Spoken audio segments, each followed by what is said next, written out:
Bienvenidos a una emisión más de El Derecho a Disentir, el programa de Justicia TV en el que a partir de sentencias de la Suprema Corte abordamos temas de interés nacional con estudiantes de diversas carreras y universidades. Hoy vamos a retomar nuestra plática sobre las acciones de inconstitucionalidad 35-2014 y sus acumuladas, resueltas por el Pleno de la Suprema Corte bajo la ponencia del ministro Arturo Saldívar. En un programa previo conversamos sobre el análisis llevado a cabo por el Alto Tribunal en relación con el principio de paridad de género y hoy abordaremos la libertad de expresión en propaganda política o electoral. Yo soy Alejandro Telles, gracias por sintonizarnos, comenzamos.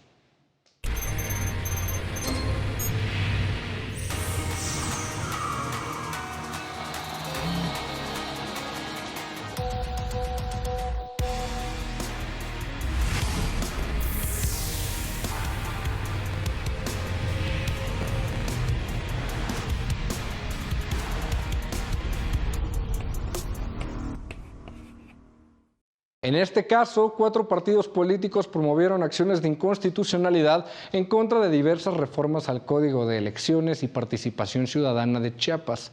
Uno de los promoventes impugnó un artículo que contemplaba entre las obligaciones de los partidos políticos la de abstenerse de cualquier expresión que denigre a las instituciones y a los partidos políticos o que calumnie a las personas en su propaganda política o electoral.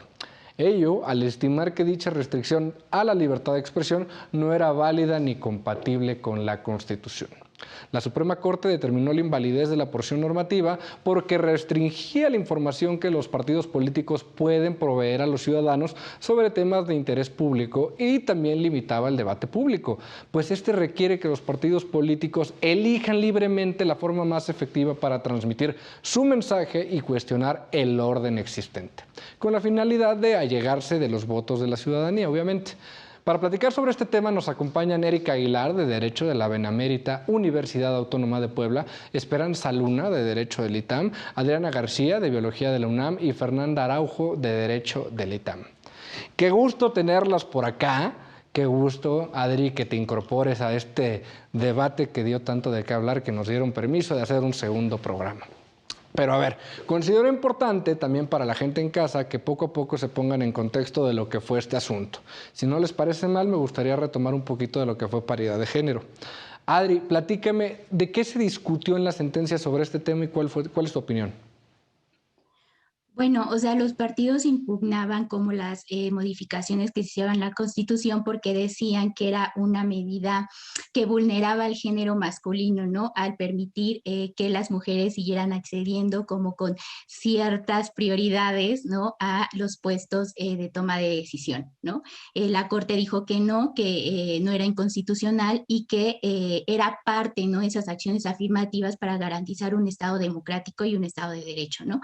Y ahí lo que yo quería decir es que es bien interesante porque me parece que los partidos políticos no han entendido la paridad, no han entendido de qué se trata y no han entendido que el concepto de paridad ha ido cambiando en el tiempo, ¿no? Al inicio era como que se pedía que las mujeres tuvieran una participación, eso implicaba el 50-50, es decir, que no están sobrepasando la cuota con los hombres, pero también fue como una medida que se generó a partir de marcos más internacionales, ¿no? La Plataforma de Acción de Beijing solicitaba que las mujeres tuvieran acceso a diferentes puestos de toma de decisión en los diferentes espacios, ¿no? Eso implicaba los cargos públicos. Luego, en 2010, el Consenso de Brasilia pone énfasis en la paridad, que es como un resultado, ¿no? Que implica regular las condiciones para alcanzar la igualdad de la que tanto se habla y la que tanto se persigue a nivel global.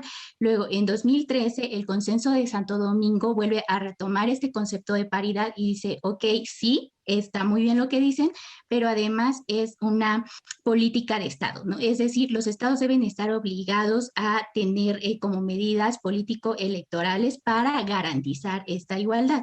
En 2017, el Consenso de Montevideo dice todo lo demás está súper chido, pero además hay que entender, ¿no? Que hay que vislumbrar una democracia paritaria. ¿Qué quiere decir? Que vamos a entender que hay diferentes sistemas de opresión que atraviesan a la mujer, no solamente es el género, sino también la raza, la edad, diversidad, la interculturalidad, la etnia, ¿no? Entonces hay que poner un enfoque pues más interseccional, ¿no? E interculturalidad para garantizar la democratización de los sistemas políticos.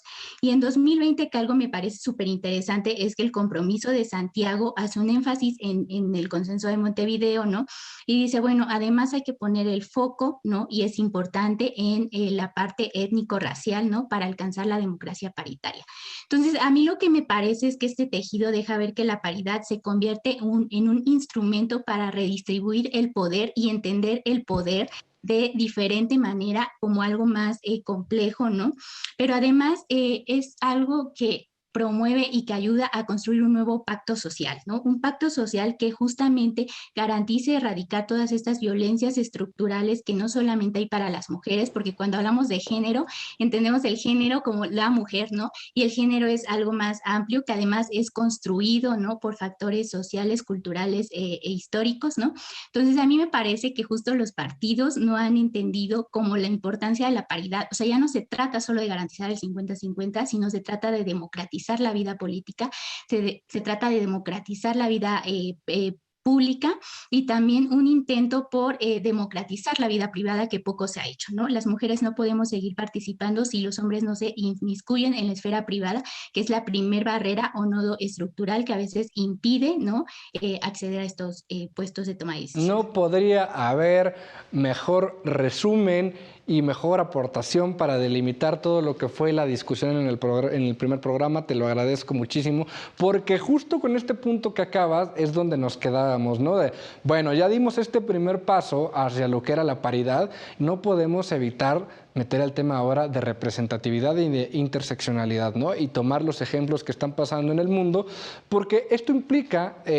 voy al caso específico de nuestros órganos legislativos, entender que la pregunta ya no va tanto a estos debates viejos que se tenían sobre que lleguen las personas con licenciatura, no, ya entendemos que son órganos representativos como tal del pueblo y por ende tenemos que dar lugar a que entren estos grupos minoritarios, ¿no? Discutíamos en la ocasión anterior que muy probablemente los partidos políticos no tienen los incentivos suficientes para decir, 20% de mis candidaturas van a ser para grupos indígenas, ¿no?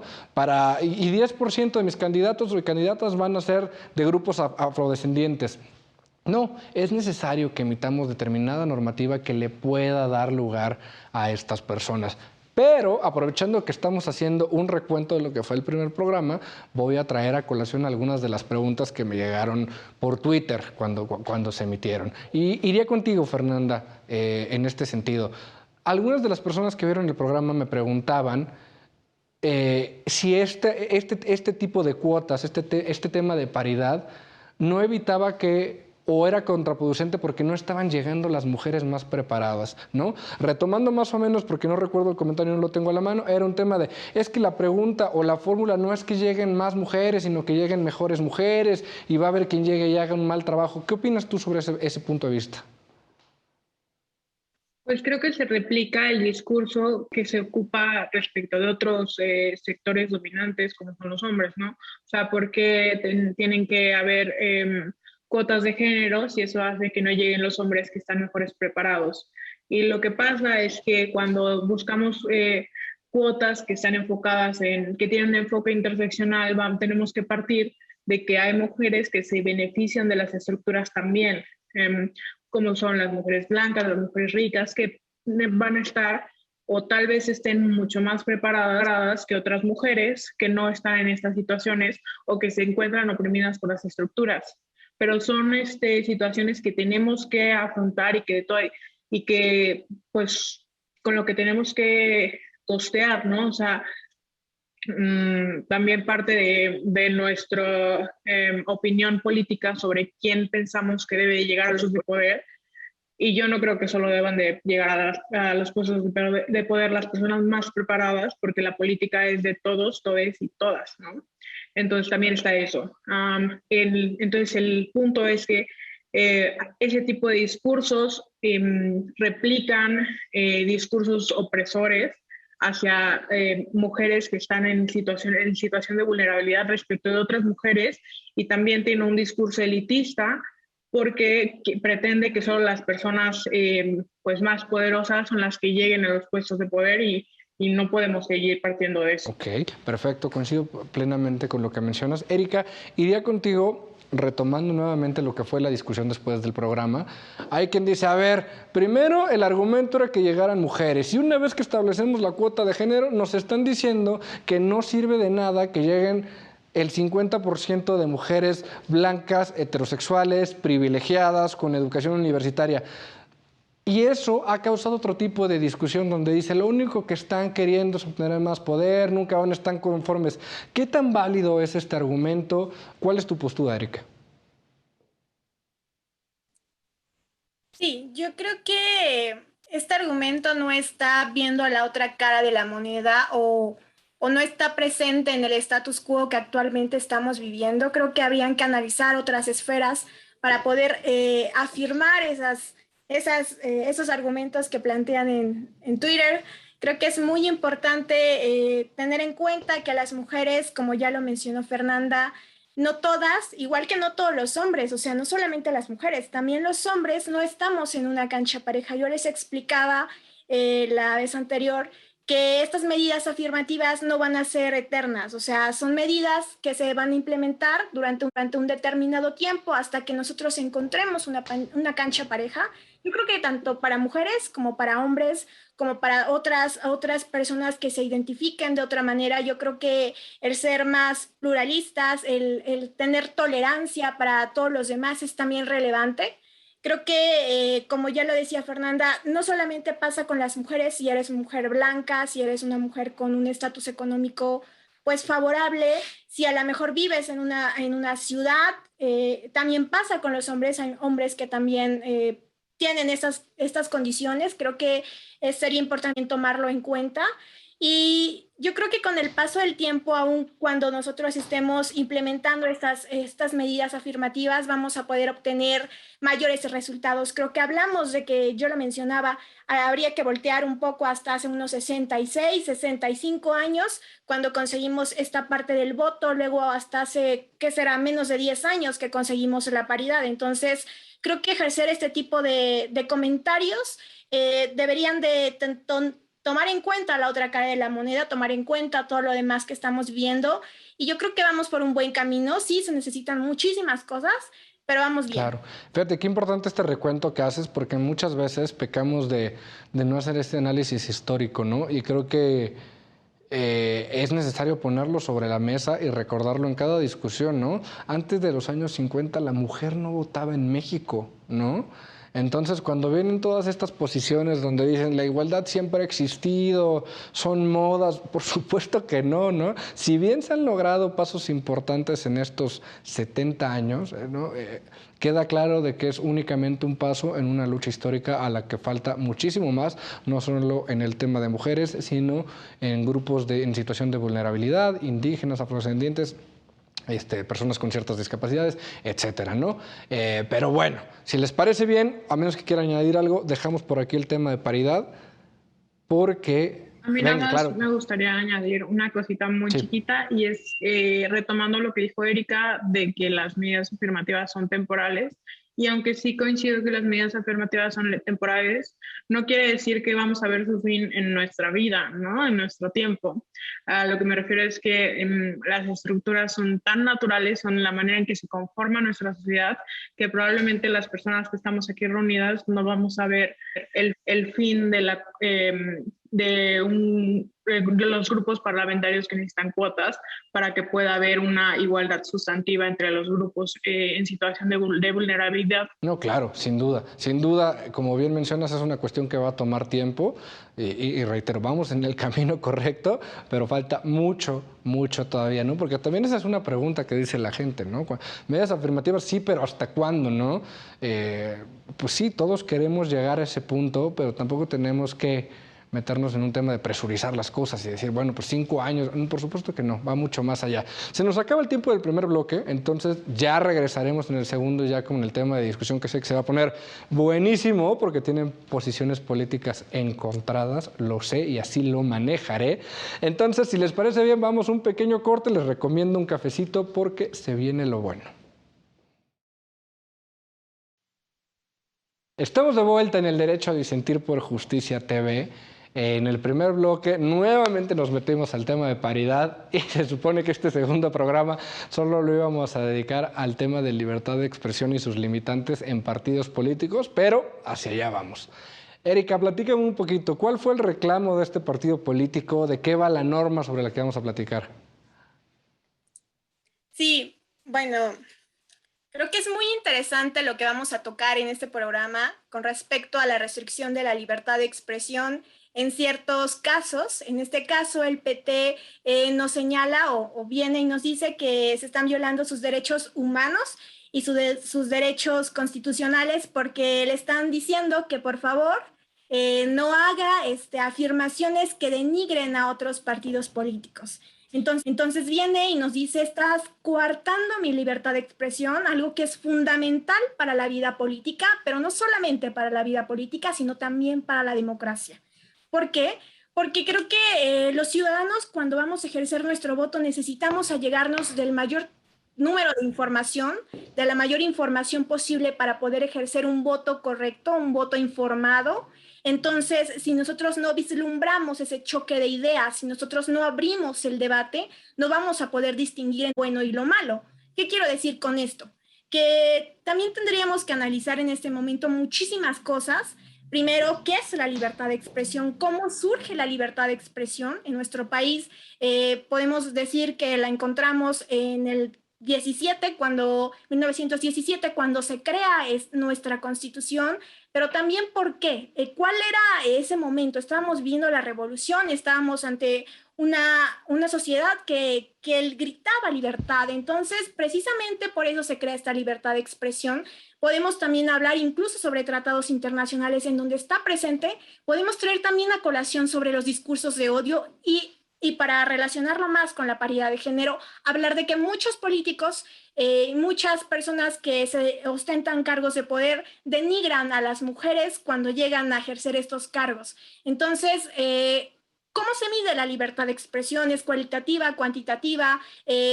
¿Cómo se mide incluso la honorabilidad? Porque también, ojo, tenemos que darnos cuenta que aquí también esta sentencia nos habla de, en algún momento, esa parte que el tocar estas fibras sensibles para los partidos, el decir, no sé, X partido verde, X partido naranja, X partido amarillo es malo, por esto y por aquello, y por esa razón, si nosotros decimos eso, estamos ya ofendiendo a esa persona moral. Creo que también tocar el tema de que, ¿qué son los partidos? ¿Son personas físicas? ¿Son personas morales? ¿Las personas morales tienen derechos humanos? ¿O solamente las personas físicas? Hay algunos argumentos que nos dicen que las personas morales no tienen derechos humanos. Hay algunos otros argumentos que nos dicen, ok, es que no tienen derechos humanos porque per se son personas morales, no son personas físicas. Las personas morales no son humanos. Entonces, sería algo gramatical. Tendríamos que estudiar muchísimas cosas, pero para abrir el debate, para abrir esta sesión, sería lo que tendría que aportar al respecto. Yo creo que muchas de mis talentosas compañeras que el día de hoy me acompañan van a seguir abundando al respecto para que lleguemos a una buena conclusión. Perfecto, muchísimas gracias. Pues voy a retomar este primer punto que tocas, el tema de la libertad de expresión, su reconocimiento como derecho fundamental en un parámetro de regularidad constitucional, y que esto implica, como ya lo hemos analizado en otros programas, dos vertientes, ¿no? La vertiente individual, que implica que yo pueda expresarme libremente, y también una vertiente colectiva, ¿no? Que es la importancia del discurso público y de la libertad de expresión para construir una sociedad democrática, ¿no? En ese entendido de la libertad de expresión y su preponderancia, no por eso es no derrotable. Es decir, este derecho puede entrar en colisión con algunos otros y tenemos que analizar en los casos concretos si es válida o no la restricción a este derecho de libertad de expresión. Como ya lo hemos mencionado también en otros programas, lo que sí sabemos que está incorrecto es como tal la censura previa, ¿no? Lo que nos ha dicho la Corte en muchos precedentes es la importancia de hacer un análisis ex post de la expresión para determinar si incumplió o no con determinadas normas. Adri, ahí iría contigo un poquito. Entonces tenemos un panorama de libertad de expresión, pero con tiendas electorales donde lo que vemos últimamente es que todos se quieren tirar contra todos, a voz del hablante, el otro siempre es corrupto, el otro siempre tiene las peores decisiones que se tuvo en algún gobierno, y parece ser que es parte importante de ese debate, ¿no? El poder contrastar y decir, pues el otro, o criticar tanto instituciones como otros partidos políticos. ¿A ti te parece que sí debamos tener cierta injerencia en este aspecto o debería ser libre? Pues, o sea, es un tema complejo porque a veces confundimos libertad de expresión con discursos de odio, ¿no? Con discursos de odio hacia la mujer, hacia ciertas comunidades, hacia ciertos grupos, ¿no?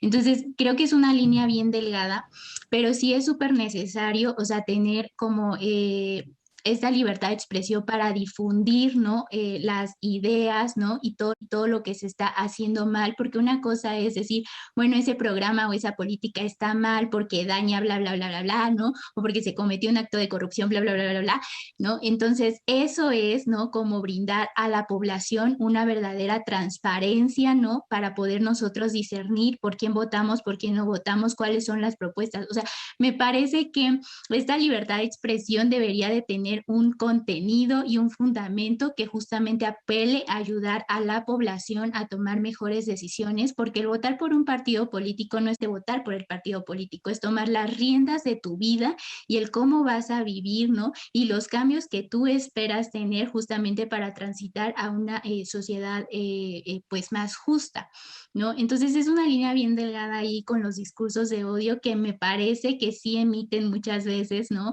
Las personas y los partidos políticos, y más en cuanto a la violencia basada en género hacia las mujeres candidatas, porque los discursos no van dirigidos hacia su trabajo o hacia sus propuestas, van dirigidas hacia su persona, hacia su integridad y hacia su vida privada, ¿no? El cómo ella juega o no estos roles, ¿no? Entre ser la ama de casa, la hermana, la madre, ¿no? La tía, la hija, ¿no? Entonces, creo que sí, más bien deberíamos capacitarnos un poquito, ¿no? Y justamente en estas nuevas narrativas para eliminar todos esos discursos y esa violencia que se comete contra las mujeres, más en ese tipo de campañas. Ok, perfecto. Y fíjate, Fernanda, oye, me parece que es un debate bastante importante determinar, a ver, ¿cuál es el propósito que estamos siguiendo con estos procesos electorales, no?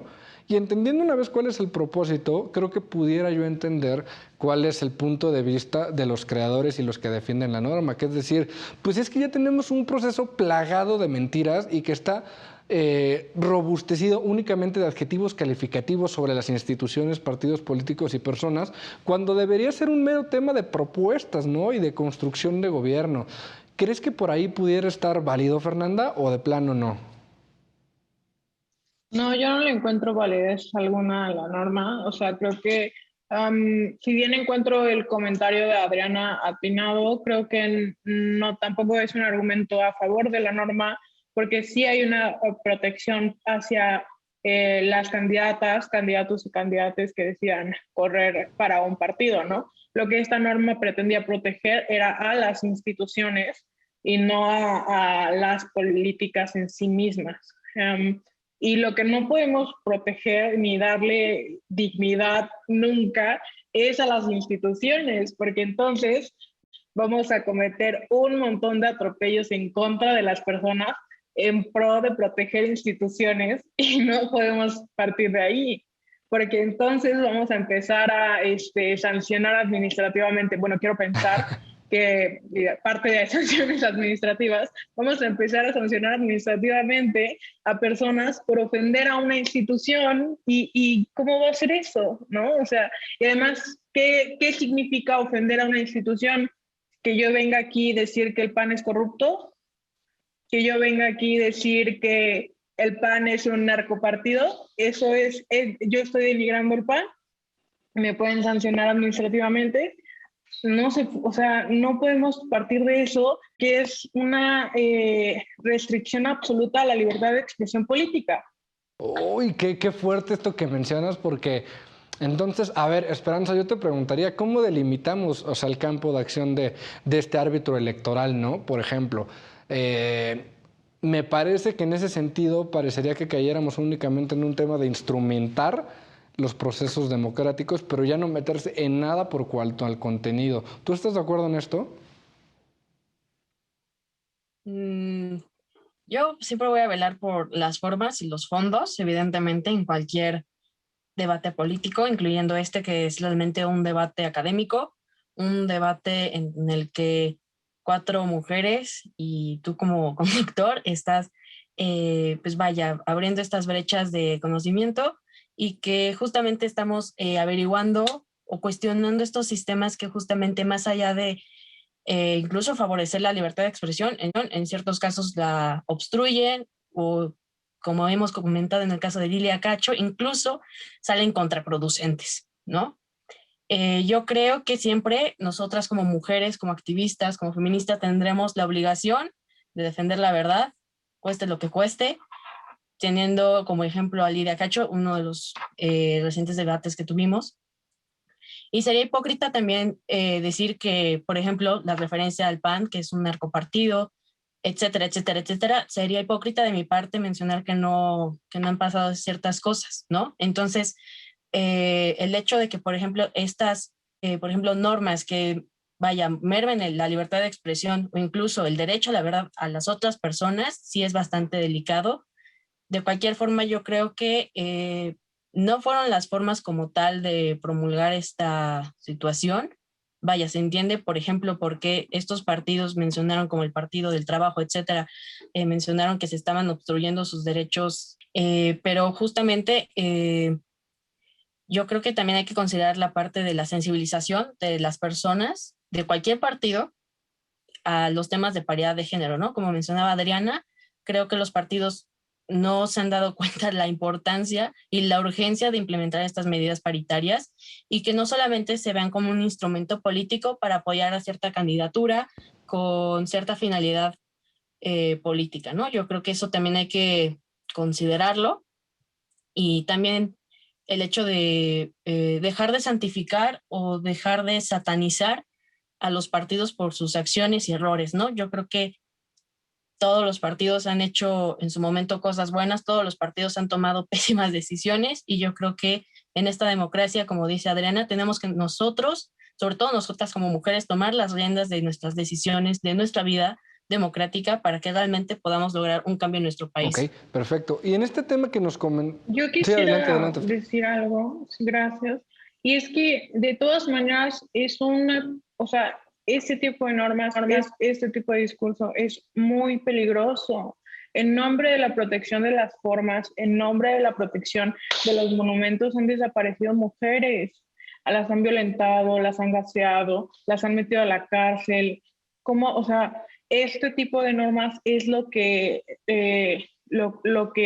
fomenta la protección de los sentimientos de un partido a costa de la vida y los derechos humanos de las personas que no simpatizan con los partidos. Sí, claro. Entonces, no puede estar por encima los sentimientos inexistentes de un partido que los derechos humanos de las personas que protestan en contra de las atrocidades que han hecho en el pasado. Me parece un punto muy importante esto que tocas porque, a ver, retomando un poquito la sentencia, el primer punto me parece analizar si esta norma perseguía un fin constitucionalmente válido, ¿no? Y creo que pudiera haber argumentos, Erika, en el sentido de pues, delimitar y acotar lo que está pasando en las contiendas electorales, sobre todo en un contexto, porque no podemos perder de vista que a nivel internacional uno de los grandes problemas que tenemos son las fake news, ¿no? Y las fake news implican una manipulación y de la opinión popular impresionante, ¿no? Ya lo hemos platicado en otros casos. Esto puede llegar a casos peligrosísimos, ¿no? Y estos ejercicios suelen ocuparse por los partidos políticos, ¿no? Entre los que descubres que sí es cierto o no, pues ya dijimos que este cuate es corrupto y que hay que ciertas pruebas y ya tenemos ciertos videos, y esto va desviando la intención pura y como lo mencionábamos, de lo que es la democracia, ¿no? Para lo que creamos estas contiendas. ¿A ti te parece entonces que no pudiera haber una finalidad constitucional válida detrás de la norma?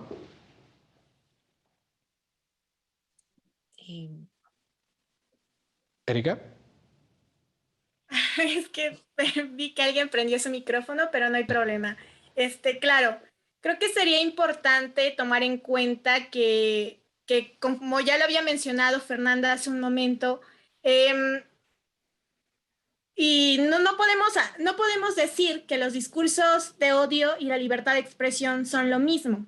Bueno, hay muchísimos parámetros internacionales, tratados internacionales que ya están trabajando, como es el Plan de Rabat, para identificar precisamente cómo es que podemos darnos cuenta si un argumento está dañando a la moral o está dañando la honorabilidad de una persona.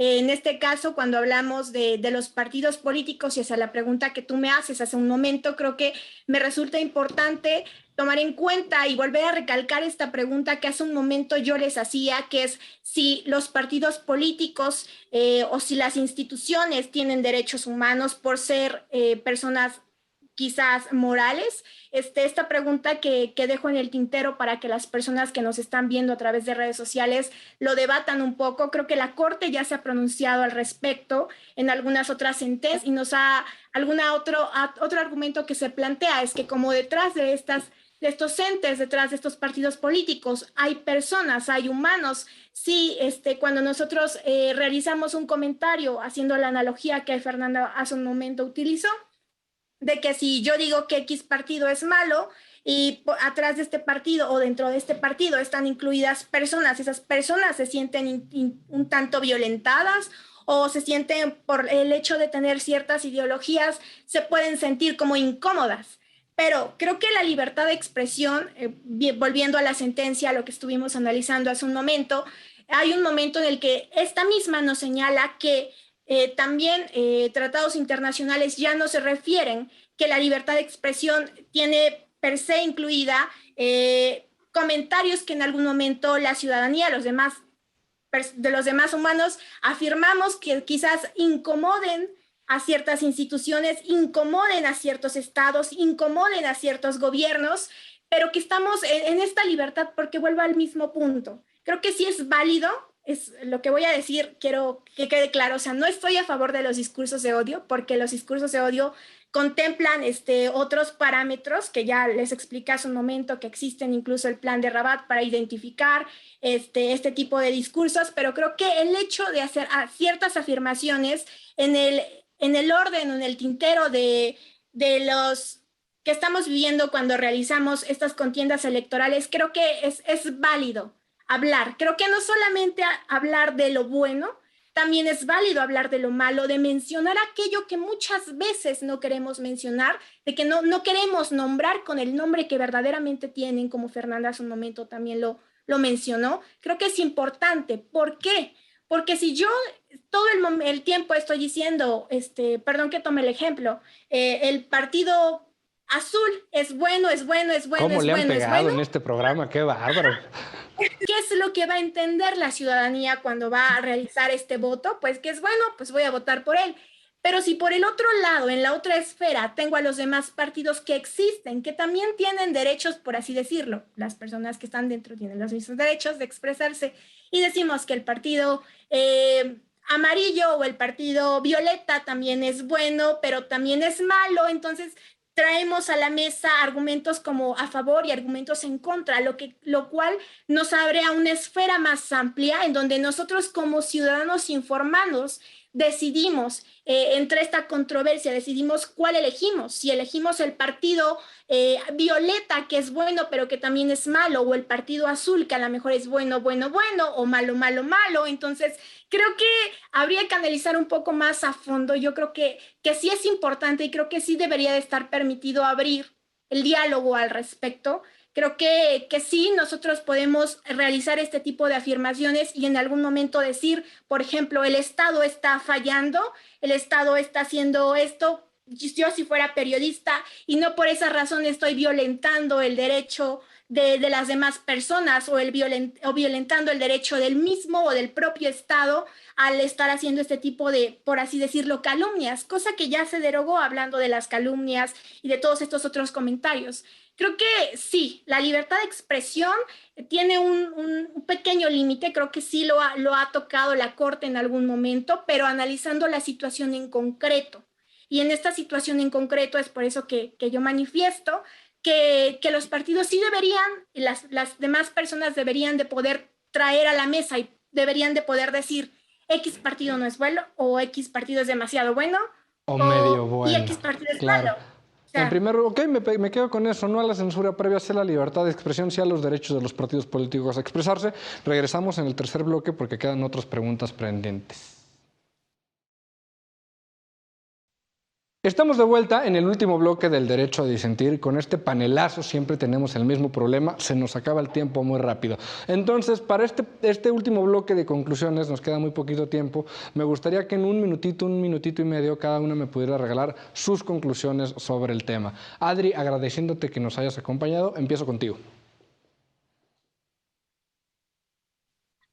Pues gracias. No, solamente aclarar que yo no estoy como en contra de que pues se niegue, ¿no? Como este derecho a réplica ni visibilizar como todo lo malo que están en las instituciones o en los partidos políticos.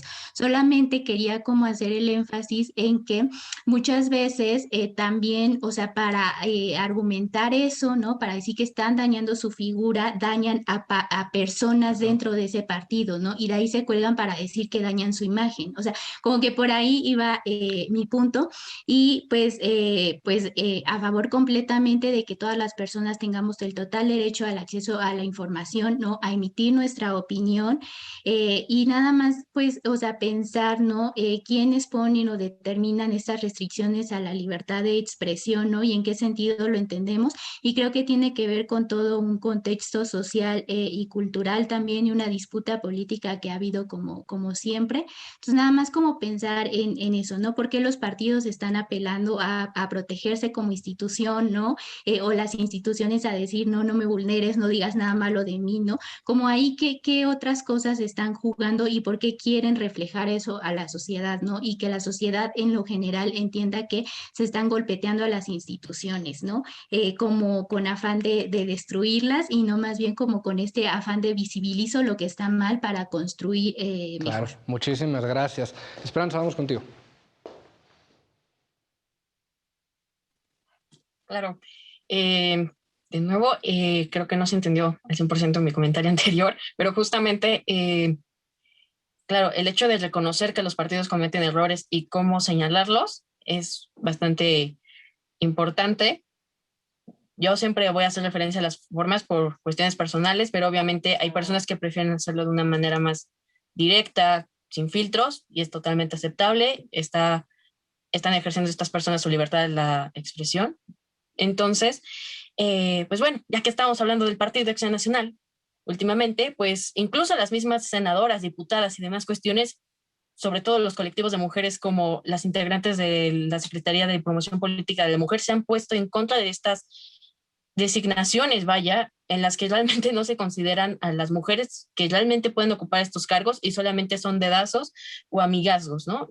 Incluso se está sabiendo a nivel nacional la cuestión de la elección interna, que también es bastante interesante, y las mismas senadoras como Xóchitl Gálvez menciona que en el fondo ninguno de los partidos acepta la paridad y en lo que hay que trabajar es en que ahora muchas mujeres aspiren y llenen esos espacios para que realmente todas las mujeres podamos trabajar en pro de las demás. Entonces, esto, vaya haciendo referencia a la cuestión política que estamos abordando, pues es cuestión de que esta crítica y autocrítica realmente se respete y se vele de la manera más constitucional posible, lo más humana posible, y los sentimientos quizás sí se ven mermados, quizás se ven violentados, entre comillas, por así decirlo, pero yo creo que la justicia y lo que se debe de hacer no contempla justamente estas cuestiones personales, ¿no? Al final del día, como dicen, la justicia se tiene que aplicar, pero obviamente haciendo memoria a todas estas víctimas que en el pasado se han censurado y se han desaparecido. Muchísimas gracias. Fernanda, voy contigo.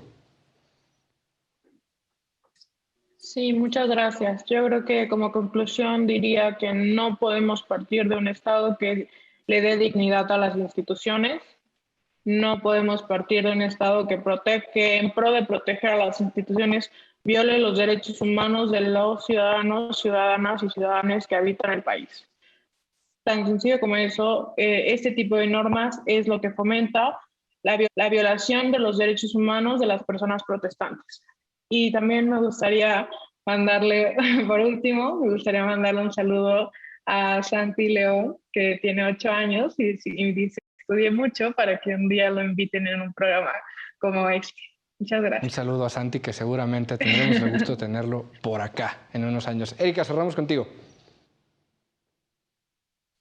Sí, nada más mencionar mi agradecimiento por la invitación nuevamente y decirles que creo que hay muchas cosas que aún quedaron al aire aquí que no terminamos de concluir. Creo que es importante seguir abriendo el debate. Vuelvo a lo mismo. Hablando de libertad de expresión, estamos ejerciendo nuestra libertad de expresión, abriendo el debate, trayendo ideas contrarias, trayendo quizás en algún momento haciendo acuerdos, porque se vale hacer acuerdos, porque de eso se trata el debate, porque de eso se trata la libertad de expresión.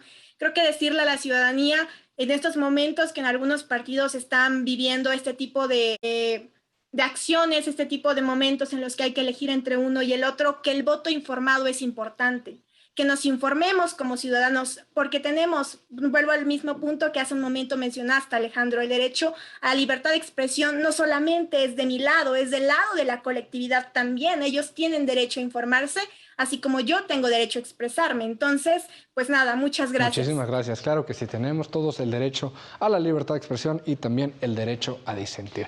Muchísimas gracias a todos en casa por acompañarnos. Esto fue El Derecho a Disentir por Justicia TV. Nos vemos en la próxima.